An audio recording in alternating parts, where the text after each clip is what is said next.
हमारे सभी दर्शक बंधुओं को राम राम। तो दोस्तों, जीवन में सबसे बड़ा धन क्या है? क्या सोना है या चांदी है या जमीन है? तो आप सोच रहे होंगे, अपने अपने मन में विचार ले रहे होंगे, परंतु ऐसा कुछ नहीं।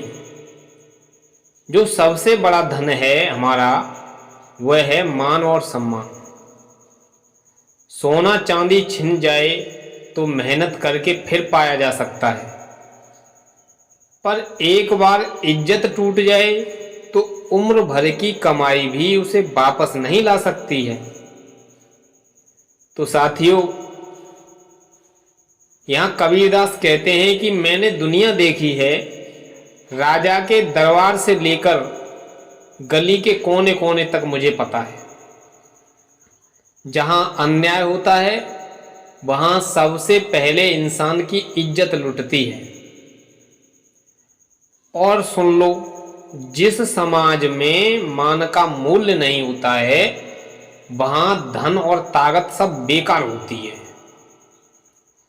तो दोस्तों, आज की वाणी में तुम्हें एक ऐसी कथा सुनाऊंगा जहां लोभ, सत्ता और अन्याय से मिलकर के इंसानियत को रौंदा जा सकता है।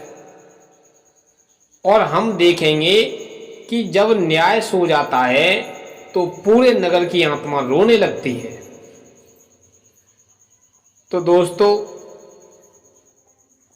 इस कहानी के लिए आप ध्यान से सुनना, क्योंकि यह कहानी नहीं है, यह कहानी उस दिल की है जो इज्जत खोने का दर्द समझ सकता है।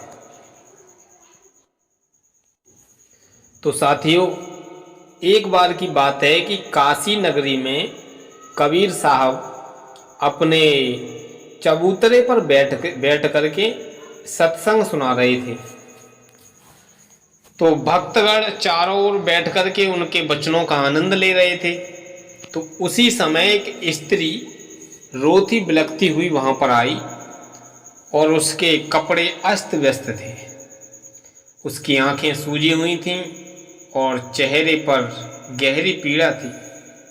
और वह कबीर के चरणों में गिर पड़ी और बोली, हे महाराज, मेरा जीवन नष्ट हो गया है, मेरे मान सम्मान को मिट्टी में मिला दिया गया, मुझे न्याय चाहिए। तब कबीर साहब ने शांत स्वर में पूछा, बहन घबराओ मत, जो कुछ हुआ है धीरे धीरे हमें बताओ। तो वह बोली, महाराज, मैं एक गरीब किसान की पत्नी हूँ। मेरे पति खेत में काम करते थे।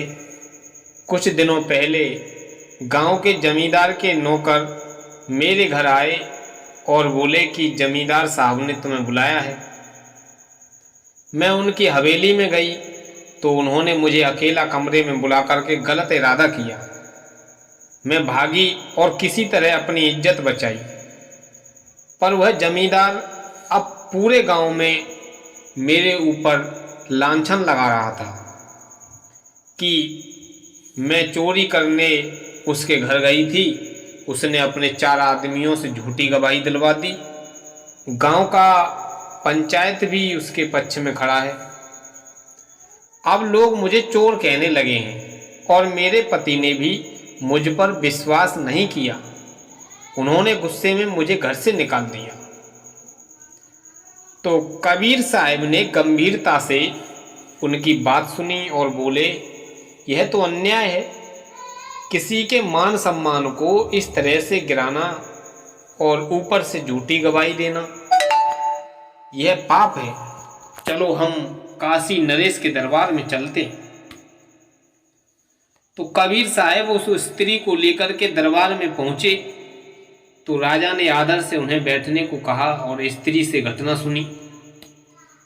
राजा ने तुरंत जमींदार को बुलाया और जमींदार बड़े ठाठ से आया और बोला, महाराज, यह स्त्री मेरे घर चोरी करने आई थी, मैंने पकड़ लिया है, इसीलिए अब यह मुझे बदनाम कर रही है। तो राजा ने पूछा, क्या तुम्हारे पास कोई गवाह है? तो जमींदार बोला, जी हाँ, मेरे 4 आदमी गवाह देते हैं। तो गवाहों को बुलाया गया और उन्होंने एक स्वर में कहा, हमने इसे जमींदार के घर से निकलते देखा था, हाथ में एक थैली थी। तो कबीर साहब ने राजा से कहा, राजन, क्या मैं इन गवाहों से कुछ प्रश्न पूछ सकता हूं?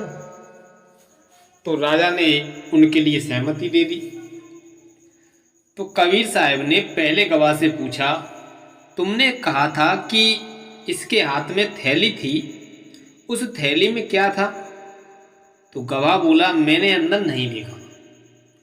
दूसरे से पूछा, जब यह स्त्री घर से निकली तो उसके चेहरे पर डर था या लालच? तो गवाह हकलाने लगा, मैंने ठीक से नहीं देखा महाराज। तीसरे से और चौथे से भी यही सवाल किया तो सबकी बात उलझ गई। तो कबीर साहब बोले, राजन, ये चारों गवाह एक ही राग गा रहे हैं पर कोई तथ्य नहीं बता पा रहा था। यदि किसी के हाथ में थैली थी तो यह भी बताना चाहिए था कि थैली में क्या था, उसका रंग क्या था, और यदि कोई स्त्री चोरी कर रही हो तो उसके चेहरे के भाव भय और घबराहट से भरे होंगे ना। पर इनको कुछ याद नहीं है। इनका अर्थ साफ है कि ये झूठी गवाही दे रहे हैं। फिर कबीर साहब ने उस स्त्री की ओर देखा और कहा, तुम बताओ, उस दिन तुम जमींदार के घर क्यों गई थी? तो स्त्री ने सच सच बताया कि जमींदार ने मुझे बुलाया था, बुरा इरादा किया इसने।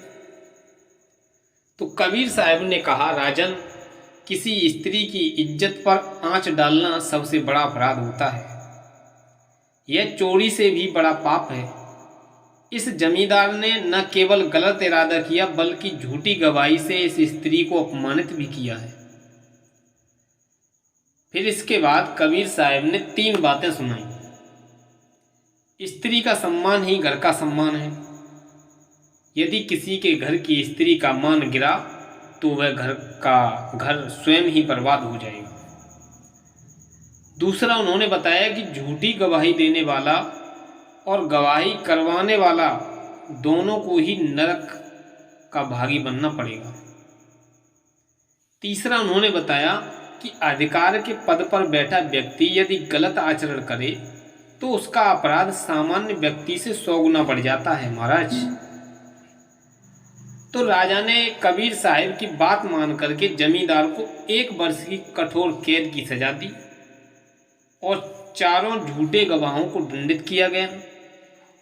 स्त्री को सम्मान पूर्वक उसके घर लौटाया गया और पति को आदेश दिया गया कि वह अपनी पत्नी का मान बढ़ाए और उसका विश्वास लौटाए।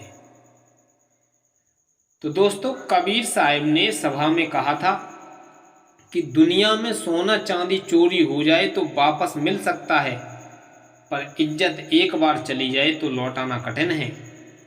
इसीलिए किसी का धन चुराने से बड़ा पाप है किसी का मान चुराना।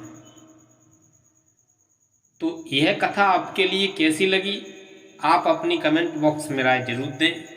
अगर हमारे इस चैनल पर पहली बार आए हुए हैं तो चैनल को सब्सक्राइब करके बेल आइकन प्रेस कर दें ताकि इस तरह की ज्ञानवर्धक कहानी आपको मिलती रहे।